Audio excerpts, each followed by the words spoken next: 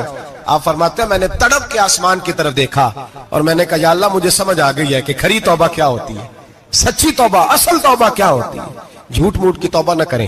شب برات کو آئیں اور بڑا دیانتداری کا مشورہ دیتا ہوں، دل کو سنبھال کے آئیں، اگر جھوٹ نہیں چھوڑنا، فریب نہیں چھوڑنا، ہم نے مسجد کی حاضری کی پابندی نہیں کرنی تو پھر توبہ کے لفظ پکارنا دھوکہ ہے، پھر یہ دھوکہ ہے، پھر یہ مذاق ہے، پھر مذاق نہ کریں، آنا ہے تو کھری توبہ کے ارادے سے آئیں، کھل کے آئیں۔ انشاءاللہ ہر سال ہم بھی ساری رات یہاں بیٹھتے ہیں، آپ سے بھی گزارش کریں گے کہ چھٹی نہ کریں، وقت پہ آئیں، مغرب میں آئیں، نوافل ادا کریں، عشاء کے بعد نوافل پڑھیں۔ محفل کرنے کا مقصد یہ ہوتا ہے کہ تلاوت سے دل نرم ہوتا ہے، نعت سے دل نرم ہوتا ہے، تقریر سے انسان کی سوچ بدلتی ہے، توبہ کی طرف جاتی ہے۔ یہ سارے کام کر کے جب بندہ استغفار کرتا ہے، توبہ کرتا ہے تو اس کے لیے آسان ہو جاتا ہے، ذہن بن جاتا ہے، اس لیے واز بھی ہوگا، ذکر بھی ہوگا، دعا بھی ہوگی۔ وقت کو ضائع نہ کریں، رمضان قریب آنے والا ہے۔ بزرگ کہتے ہیں اگر شب برات پہ سچی توبہ کر لو گے تو پھر رمضان میں جو نیکیاں کرو گے وہ تمہارے پاس سٹاک بن جائے گا، وہ تمہارے پاس خزانہ اکٹھا ہو جائے گا۔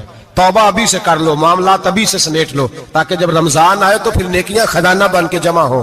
ہمیشہ مدحت خیر الانام میں گزرے، دعا ہے یہ عمر درود و سلام میں گزرے۔ آخر دعوانا